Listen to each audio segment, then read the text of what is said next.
જવાના રસ્તા પર લોકો થર્મોકોલ ને બધું નાખેલું છે. જુઓ તમે આ બધું, એને લીધે પાણી જવાનું બધું બ્લોકેજ થઈ જાય છે. આ કોથળીઓ, આ જો ફર્નિચર વાળા બેસી અને એમનો બધો કચરો નાખતા જાય છે. આ પાણીની અંદર કોથળીઓ, લોકો ઘરમાંથી આવી હોસ્પિટલોનો કચરો પણ જાહેરમાં અહીંયા આગળ નાખીને જતા હોય છે. ડાયપર છે, પ્લાસ્ટિકની કોથળીઓ છે, ગાડલા છે, પ્લાસ્ટિકની બોટલો છે. જોવા તમે બધો કચરો, એને લીધે આ બધું પાણી ભરાય છે.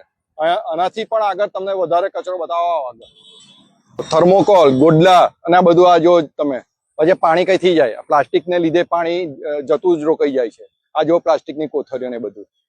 અત્યારે કામગીરી ચાલુ છે, અંદરથી કચરો કાઢવાની કામગીરી અત્યારે ચાલુ છે. તમે આ જુઓ, આ બધા થર્મોકોલની સીટો, પ્લાસ્ટિક ને કોથળીઓ, ઝાડ કટિંગ કરેલા લોકો અહીંયા આગળ કાંસમાં આવીને નાખી જાય. જો આ બધો કચરો, પછી પાણી કઈથી જાય? આ કચરો અંદરથી કાઢવો જ મુશ્કેલી છે.